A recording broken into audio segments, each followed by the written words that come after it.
Tahimik ang gabi sa maliit na baryo ng San Miguel. Ngunit sa loob ng isang lumang bahay kubo na yari sa kahoy at pawid, naroon si Mang Erning. Abalang-abala sa pag-aayos ng mga paninda. Sa kanyang tabi ay may isang lumang calculator at isang maliit na kwaderno ang kanyang binubuklat. Ang talaan ng utang ng kanilang suki. Mula sa munti nilang sari-sari store, unti-unti niyang binuo ang kabuhayan nila ng anak niyang si Enzo. Kung narito lang ang ina mo, di sana'y maayos pa ang buhay mo, anak. Bulong niya habang pinupunasan ng kahon ng biskwit. Si Enzo, 19 na taong gulang, ay kasalukuyang natutulog sa kabilang kwarto. Lasing ito, amoy alak, at may pasa sa pisngi. Muli na naman nasangkot sa gulo ang binata. Hindi na bago kay Mang Erning ang ganitong eksena. Ilang ulit na niyang pinagsabihan si Enzo. Ngunit parang wala na siyang makuhang matinong sagot dito. Minsan, pinipilit niya na lamang itong unawain. Iniwan sila ng asawa niya noong 10 taong gulang pa lamang si Enzo. Siya ang tumayong ama't ina, ngunit aminado siyang kulang ang kanyang presensya. Hindi mo kasalanan, anak. Pero sana, piliin mong ayusin ang buhay mo. Wika ni Mang Erning, habang pinagmamasdan ang pinto ng kwarto ng anak. Makalipas ang ilang araw, isang bagay ang ikinagulat niya. Si Enzo ay bumangon ng maaga, naglikpit ng higaan, at tumulong sa tindahan. Tay, ako na ho dyan, ani Enzo, habang inaayos ang mga dilata sa istante. Napatigil si Mang Erning. Ha? Ikaw? Ayos ka lang ba, anak Enzo? Opo, tay. Gusto ko na pong magbagong buhay. Ayoko na pong sanayin ang buhay ko na ganito. Seryosong tugon ng binata. Hindi man kaagad naniwala, naramdaman ni Mang Erning ang tapat na hangarin sa boses ng kanyang anak. Araw-araw mula noon, naging masipag si Enzo. Siya na ang nagbubukas ng tindahan sa umaga at siya na rin ang nagsasara sa gabi. Nagsimula siyang maglista ng kita at tuwang-tuwa ang mga suki sa kanyang masiglang pakikitungo. Muli, naramdaman ni Mang Erning ang pag-asa. Siguro, ito na ang panalangin kong sinagot ng Diyos. Bulong niya sa sarili. Isang linggo pang lumipas at nakaugalian na ni Enzo ang pagiging katuwang sa tindahan. Kaya isang hapon habang nakaupo sila sa harap ng tindahan at iniinom ang mainit na kaping barako, iniabot ni Mang Erning ang susi ng kaha. Anak, ikaw na ang bahala sa tindahan habang ako'y nasa palengke tuwing umaga ha. Nakikita ko naman ang pagbabago mo. Wika ng ama habang nakatingin sa kanya ng buong tiwala. Namutla si Enzo, ngunit ngumiti. Salamat po tay. Pangako po, hindi ko po kayo bibiguin. Ngunit sa likod ng ngiting iyon, may iniipit na kaba. Dahil hindi niya alam kung hanggang kailan niya kayang itago ang udyok ng bisyo na matagal nang gumagapang muli sa kanyang damdamin. Simula nang ipinagkatiwala ni Mang Erning ang susi ng tindahan kay Enzo, tila mas lalo itong naging masipag. 6:00 pa lamang ng umaga ay gising na siya. Nagwawali sa harapan ng tindahan, inaayos ang mga paninda at nililista ang mga bagong stocks. Ang mga suki na dating umiiwas sa kanya dahil sa masungit at tambay niyang pagkatao, ngayon ay lumalapit ng muli. Oy Enzo, ikaw na pala ang bantay ngayon. Mas mukhang masaya ang tindahan pag ikaw ang nag-aasikaso.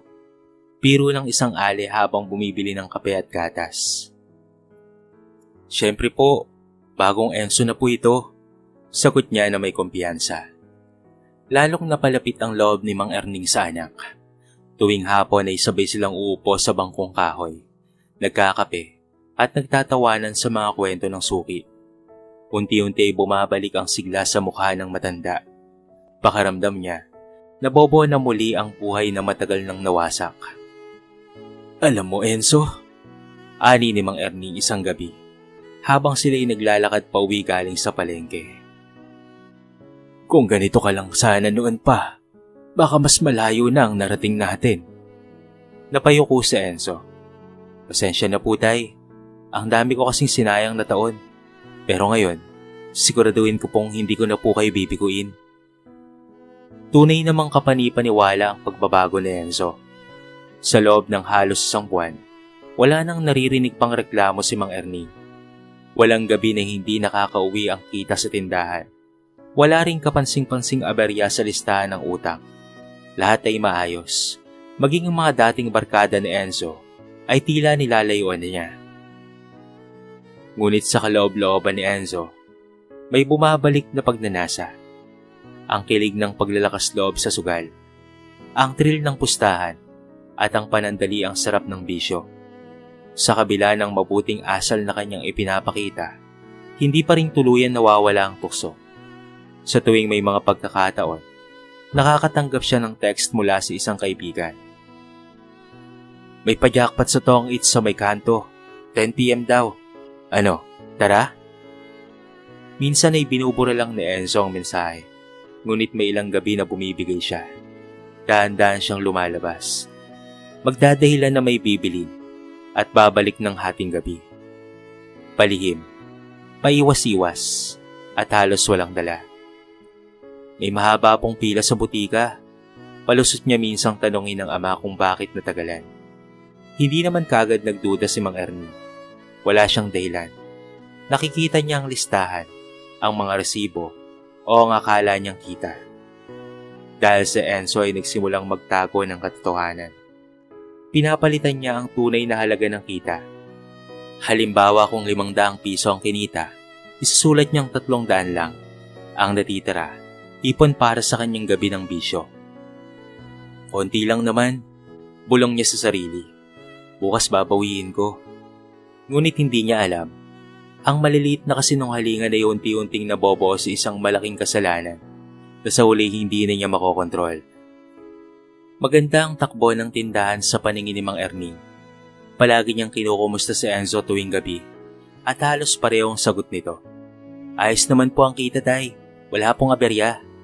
Sa kanyang mga mata, tuluyan nang nagbago ang anak. Wala na ang dating suwail, ang binatang problemado sa bisyo. Napalitan na ito ng masinop, maaasahan at mapagkakatiwalaang anak.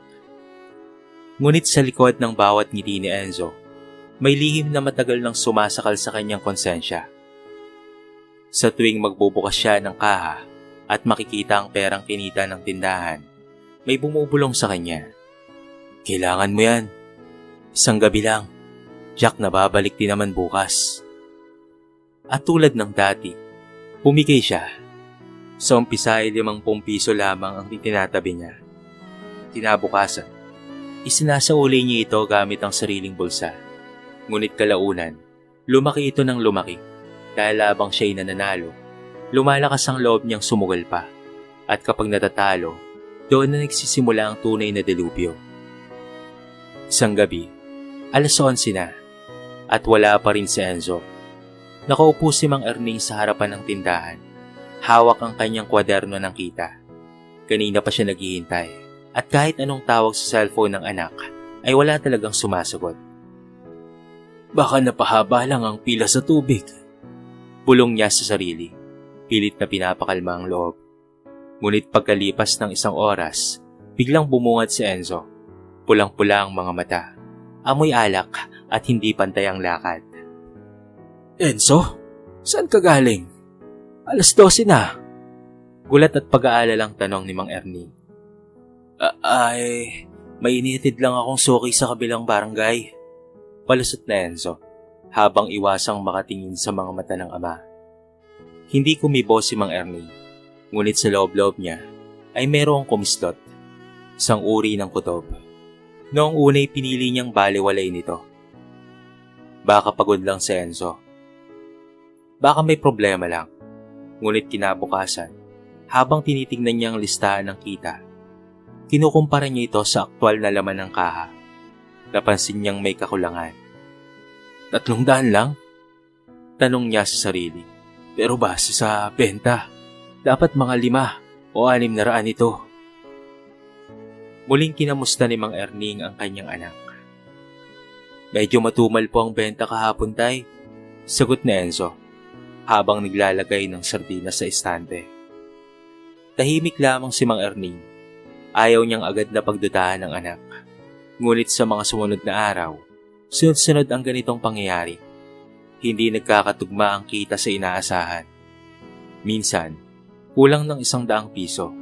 Minsan ay 200 o 300. Hindi pa rin siya nagsasalita.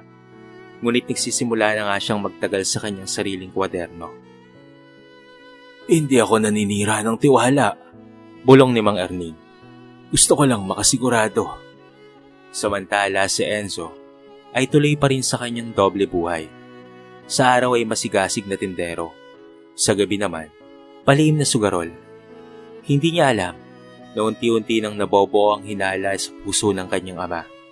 At ang lihim na matagal na niyang ikinubli ay tila malapit ng mabunyag. Lumipas ang ilang linggo at mas naging mapagmatsyag si Erning. Tahimik siyang nagmamasid. Pinagmumuni-munihan ng bawat kilos na Enzo. Hindi siya sigurado kung may dapat pa siyang ikagalit o kung masyado lamang siyang nagiging mapraning.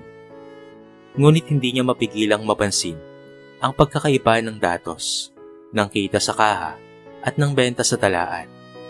Isang hapon habang si Enzo ay nasa tindahan at abala sa pag-aayos ng soft drinks, palihim na nilapitan niya si Aling Ditas, isang matagal na niyang suki. Erning, totoo bang si Enzo ay humahawak ng kita sa tindahan? Tanong nito habang nag-aabot ng bayad. Oo, patagal na. Malaki na rin naman siya. At sa totoo lang, mukhang ayos naman ang pamamalakad niya. Sagot ni Mang Erning, kapilit ng umiti. Ganun ba? Kasi minsan, nakikita ko siya sa sugalan sa may kanto, yun sa likod ng lumang eskwelahan. Patuloy ni Aling Ditas, mahina ang boses at may halong pag-alinlangan. Natigilan si Mang Erning. Saglit siyang napatingin sa malayo. Tila nawalan ng ulirat. Ayaw niyang maniwala agad. Baka naman nagkamali lamang si Ditas. Baka kamukha lamang ni Enzo. Baka naman dati pa yon. Ngunit habang bumabalik ang boses ng suki sa kanyang pandinig, unti-unting bumibigat ang kanyang dibdib. Patawad kung nasabi ko ha. Hindi ko lang natiis. Alam mo naman na malapit ka na sa akin na parang kapatid. Ayokong mapahamak ka kung sakaling totoo man ang bagay na yon. Tumango si Mang Erning at hindi makaimik. Pinilit niyang umiti. Bagamat ramdam niya ang panginginig ng kanyang mga kamay. Salamat, Ditas. Asikusuhin ko ito. Pagka-uwi ng hapon na yon, hindi muna siya pumasok sa tindahan. Pinanood lang niya mula sa labas si Enzo habang kausap ang ilang customer. Magaan ang galaw ng anak. Tila walang alalahanin. Ngunit sa mga mata ni Mang Erning ay mayroong lungkot. May pangambang unti-unting lumalalim. Isang sandali pa'y lumapit siya sa tindahan. Pinagmasdan niya ang anak habang iniabot nito ang sukli sa isang customer. Enzo, may naon niyang tawag. Bakit po tay? Tanong ni Enzo tila kampante. Pakiayos mo nga ang talaan ng benta kahapon, anak. Gusto ko lang ikumpara sarili kong listahan. Wika ni Mang Erning habang iniabot ang kanyang maliit na kwaderno. Bahagyang nataranta si Enzo, ngunit agad ring nakabawi. Medyo magulo po kasi yung kahapon. Ang daming nagpautang, tapos may mga binalik din pong item. Ganun ba? Malamig na sagot ni Mang Erning. Tumango lamang si Enzo, ngunit sa loob-loob niya, ramdam niyang may hindi na naniniwala sa kanya. Habang ipinapakita niya ang kanyang tala, nakita niyang tahimik ang ama. Nakatitig at tila may hinahanap sa bawat numero. Kinagabihan, habang natutulog si Enzo ay lumabas si Mang Erning at naglakad papunta sa sinasabing sugalan sa may likod ng lumang eskwelahan. Tahimik ang paligid, pero rinig niya ang bulungan ng mga tao, ang bagsakan ng baraha at ang huni ng mga barya sa loob ng madilim na eskinita. At doon mula sa pagitan ng kawayan, nakita niyang totoo. Si Enzo ay nakaupo, nakahawak sa baraha, pawisan at natatalo. Hindi na kailangan ni Mang Erning ng ibang patunay.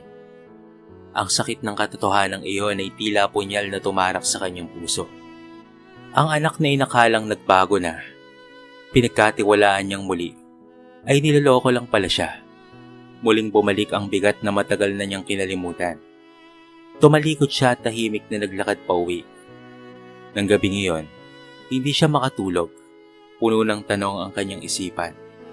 Ano ang naging kulang? Ano ang maling ginawa niya bilang ama? At papaano niya haharapin ang katotohanang sinayang muli ng anak ang pagbabagong sanay nagsimula na? Kinabukasan, tila walang nangyari. Maaga pa lamang ay gising na si Enzo at nagsisimulang mag-ayos ng tindahan. Kumuha siya ng panindang sardinas sa kahon nang bigla na lamang tawagin siya ng ama. Enzo, usap tayo saglit. Seryosong wika ni Mang Ernie. Opo tay, may problema po ba? Tanong niya na kunwari inosente. Diyan ka muna sa loob, sa kwarto. Sabay turo ng ama sa likod ng tindahan. Pagpasok nila, isinara ni Mang Ernie ang pinto. Tahimik sa loob. Tanging tikatik ng ulan sa bubong ang maririnig. Maging si Enzo ay tila kinakabahan. Hindi ito ang normal na tono ng kanyang ama. Gusto ko lang maniwala, Enzo. Panimula ni Mang Ernie. Nasaan na ang kita ng tindahan kagabi? Naroon po sa kaha. Mabilis niyang sagot. Mga nasa 400 piso po yata yun. Tumango si Mang Ernie.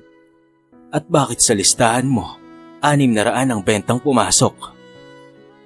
Napamahang si Enzo. Hindi ka agad nakasagot. Napansin ko rin ito noong mga nakaraang araw.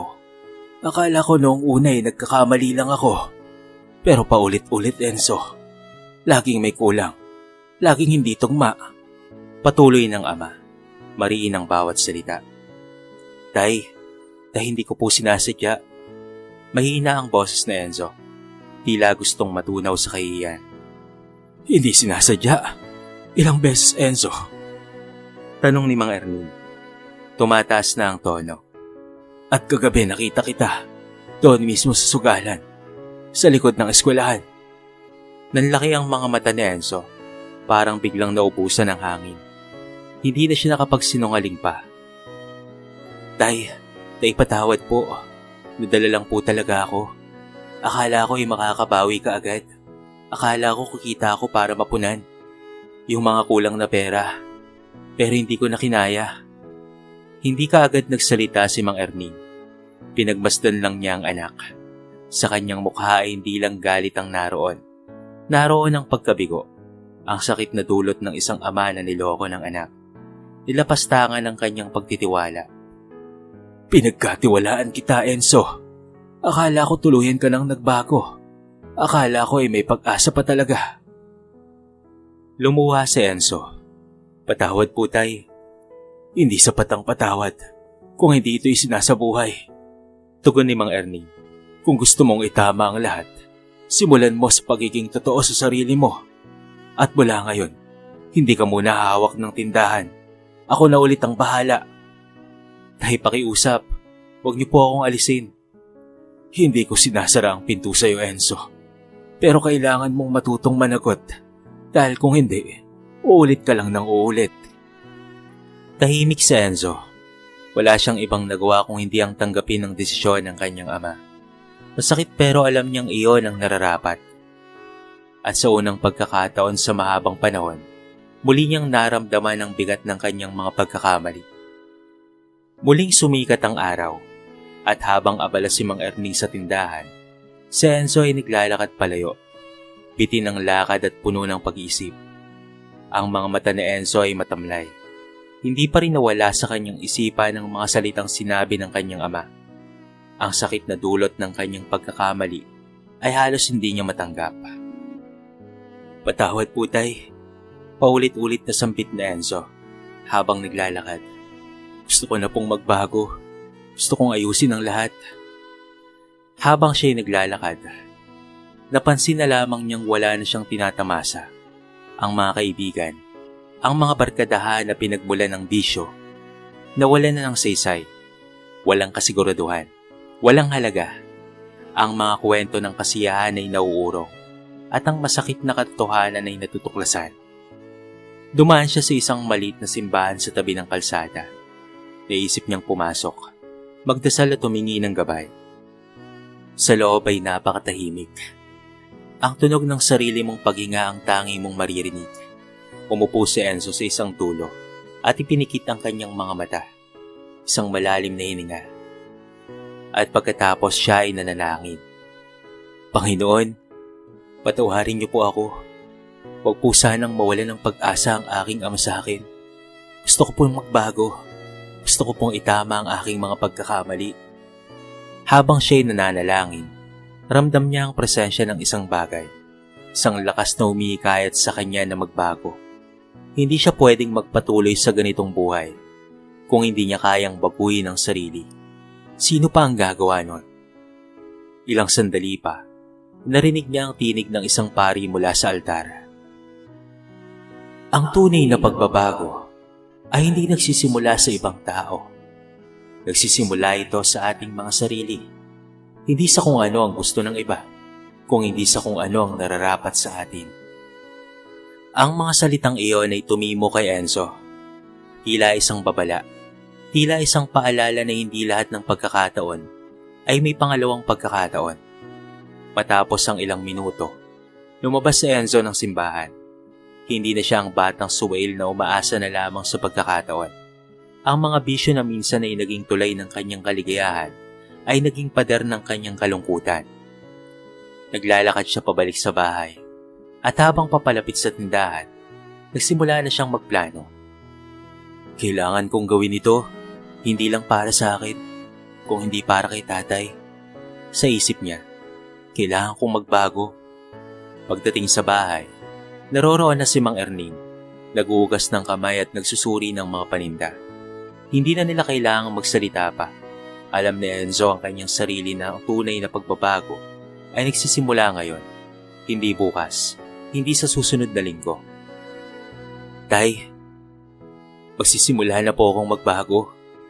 Wika ni Enzo nang may buong tapak. Tinignan siya ni Mang Erning. Wala itong sinabi, ngunit sa mata ng ama, naroroon ng konting pag-asa. At sa huling pagkakataon ay nagkaroon ng bagong simula ang kanilang relasyon. Hindi man perpekto, ngunit sa bawat hakbang na ginagawa ni Enzo, naroroon ng malasakit ng isang ama na handang magpatawad at magbigay ng pagkakataon. Kinabukasan, nagpunta si Enzo sa tindahan. Matapos ang kanyang desisyon na magsimulang muli, nagpasya siyang dumaan sa palengke upang bumili ng mga paninda. Gusto niyang ipakita kay Mang Erning na hindi lamang siya puro salita. Kung hindi may mga aksyon din siya, nais niyang ayusin ang lahat. Habang naglalakad siya papuntang palengke, ang mga tao sa kanto ay tila nagmamasid sa kanya. Tinutokso siya. Tawa ng tawa ang mga ito. Hindi pa rin nila nakakalimutan ang kanyang nakaraan. Minsan ay tinatawag siyang sugalero at batugan. Ang mga titig na iyon ay parang mga palaso. Ngunit hindi na siya naapektuhan. Alam niyang hindi na siya ang batang yon. Matapos ang ilang minuto, dumating siya sa palengke at bumili ng mga paninda na magiging basihan ng kanilang negosyo. Habang naglalakad pa uwi, iniisip niya kung papaano niyang mapapa-impress ang kanyang amang si Mang Erning. Alam niyang kailangan niyang magpakita ng dedikasyon at pananagutan sa kanilang negosyo. Pagbalik sa tindahan, nakita niyang nakaupo si Mang Erning sa isang maliit na mesa. Nag-aayos ng mga dokumento.